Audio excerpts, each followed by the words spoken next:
Odcinek programu w telegraficznym skrócie został zrealizowany dzięki wsparciu patronów. Wspieraj nas na patronite.pl/Maciej Orłoś. Musztarda po obiedzie, czyli rozstrzygnięcie kwestii majonezowej. Tonący brzydko się chwyta, czyli Kurskiemu z nad brunatnej tafli wystaje już tylko czubek głowy. Klaun straszniejszy niż u Stephena Kinga, czyli powrót Janusza Kowalskiego. Czy market budowlany odbuduje reputację, czyli o bojkocie prorosyjskiego biznesu? Czwartek, 24 marca, Maciej Orłoś. Zapraszam na w telegraficznym skrócie, w skrócie WTS. Koniec wojny polsko-polskiej to oznacza koniec rodzinnych kłótni, podziałów między pobratymcami, zerwanych znajomości z powodu awantur przy świątecznym stole. Napaść Rosji na Ukrainę pozwoliła wreszcie rozstrzygnąć odwieczny spór. Na pytanie Kaczyński czy Tusk, na pytanie Kielecki czy Winiary, odpowiedź brzmi tylko Kielecki. Majonez Winiary przegrał z Kretesem, bo stał się kompletnie niezjadliwy. Tfu!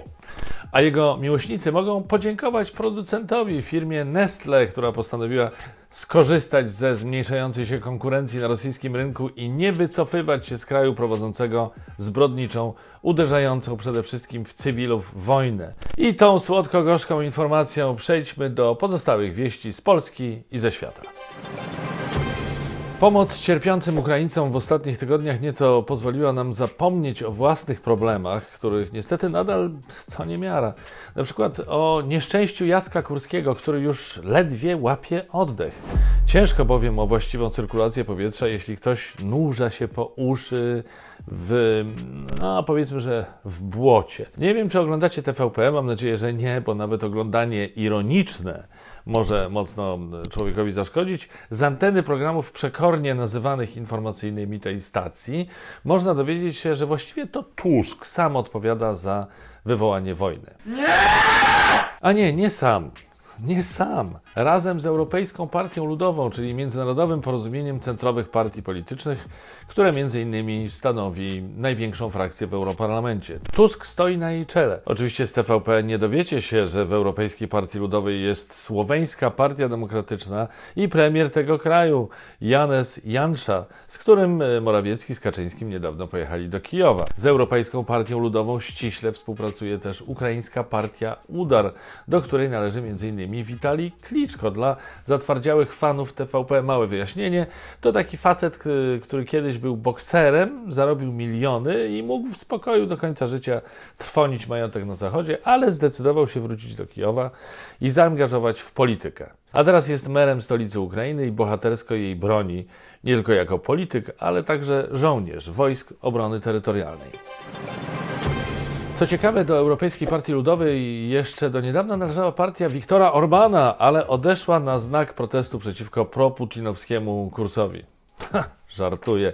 Fidesz odszedł z niej dopiero kiedy Unia zaczęła się domagać od rządu w Budapeszcie przestrzegania zasad praworządności. No dobrze, co tam jeszcze ciekawego w TVP? Oczywiście wróciło legendarne już Wir Deutschland.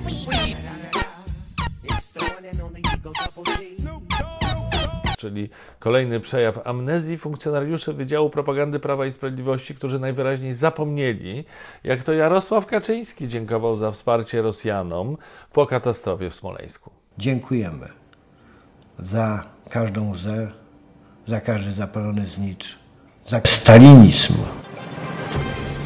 Tak, poziom błota powiedzmy w TVP równomiernie wzrasta od ponad 6 lat i nie da się oszukać widzów, że jest inaczej.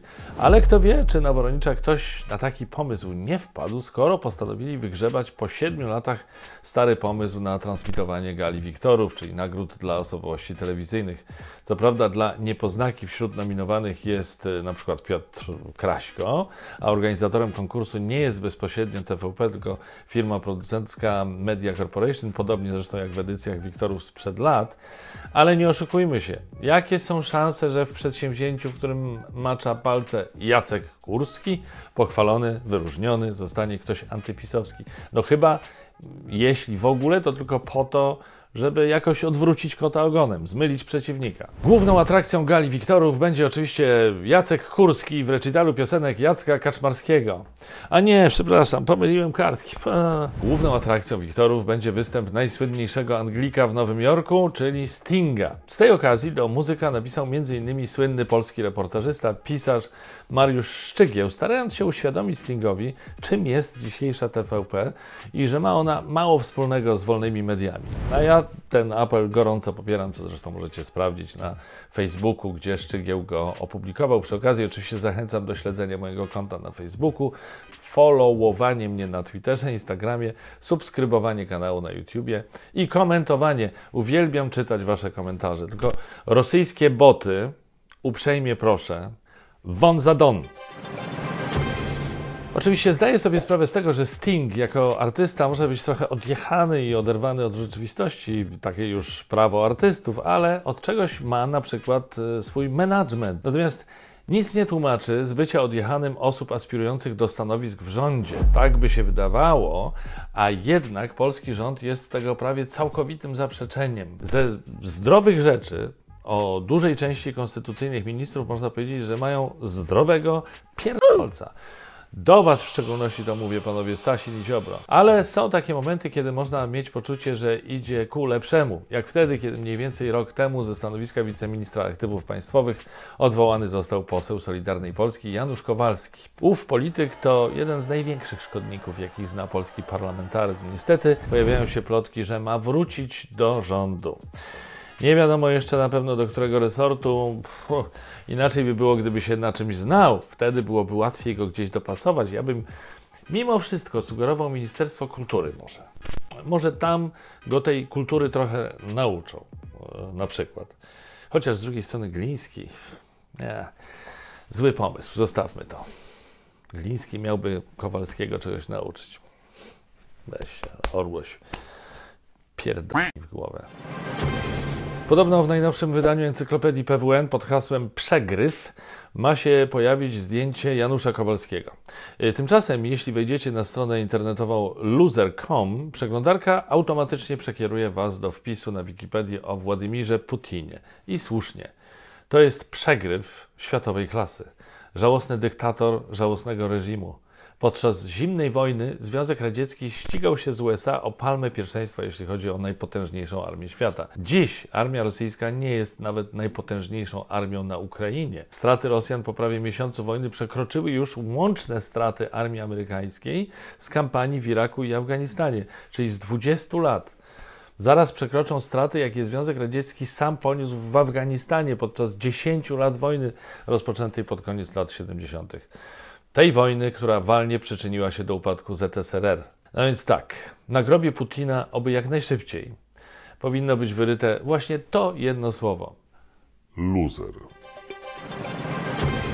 Tak jak rosyjskie czołgi czekają w długich korkach na drodze do Kijowa, żeby tylko zostać ostrzelane ukraińską bronią przeciwpancerną, tak na polskich drogach w okolicy granicy polsko-białoruskiej w kilkudziesięciokilometrowych kolejkach stoją tiry z towarami na eksport za wschodnią granicę. Niestety nie dlatego, że rząd zdecydował się na zamknięcie ruchu granicznego z agresorami. Zdecydowali się na to antywojenni aktywiści. Ich zdaniem przewóz towarów do Rosji przez Białoruś to wspieranie agresywnych działań Kremla. Co ciekawe, protestują też rosyjscy kierowcy. Protestują przeciwko protestowi aktywistów. Zablokowali przejścia dla pieszych ci tirowcy. No i Kreml pewnie im podziękuje za wsparcie. Żeby tylko kierowcom nie wyszło to wsparcie bokiem, żeby tak nie zapeszać. Sieci marketów budowlanych Leroy Merlin tak podziękowano, że aż jeden z nich wybuchł z radości. Bo jak inaczej tłumaczyć doszczętne zniszczenie Leroy Merlin w Kijowie? Przecież nie ostrzelali go Rosjanie, to jest niemożliwe. Słyszałem, że nie ostrzeliwują obiektów cywilnych. Ławrow tak mówił. A ja mu wierzę. Leroy Merlin to część francuskiego koncernu grupy Adeo, która w całości postanowiła pozostać w Rosji. Należą do niej też m.in. Decathlon i Auchan. Inne firmy, które tam robią interesy, to np. Burger King, Subway, Bridgestone. Na wznowienie produkcji samochodów w Moskwie zdecydowała się firma Renault. No cóż, sami zdecydujcie, co z tą wiedzą zrobić. Decyzję w tej kwestii już podjęli hakerzy. Grupa Anonymous postawiła ultimatum zachodnim koncernom, które postanowiły zarobić rubelka na ogólnoświatowym bojkocie Rosji. Jeśli się nie wycofają, zostaną ofiarami cyberataków. Poważna sprawa. Tu w grę wchodzą wirusy, przed którymi Burger Kinga nie ochroni nawet sanepid. A teraz już nasz kącik kulturalny. Oddaję głos Antosiowi Orłosiowi. Witam. Witam Państwa bardzo serdecznie. Dziś w kąciku kulturalnym zaczynamy od literatury, a tam pan Alexander Fox i jego debiutancka anglojęzyczna powieść fantasy The End, Beginning of Everything. Polecam zakupić, przeczytać, jak to umie lepiej angielski, a jak nie, to może warto się podszkolić czytając właśnie. Polecam wszystkim entuzjastom mitologii nordyckiej.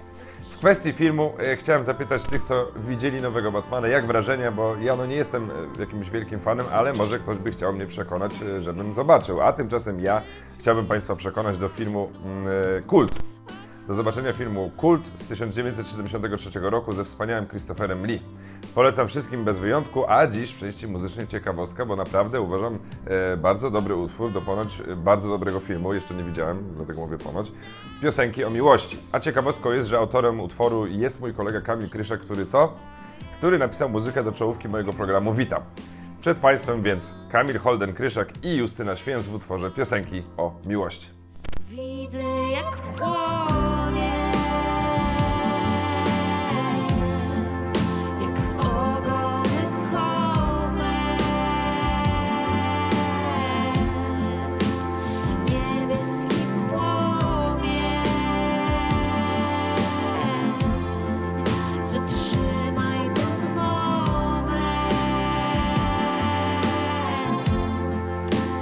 Widzę, jak płonie.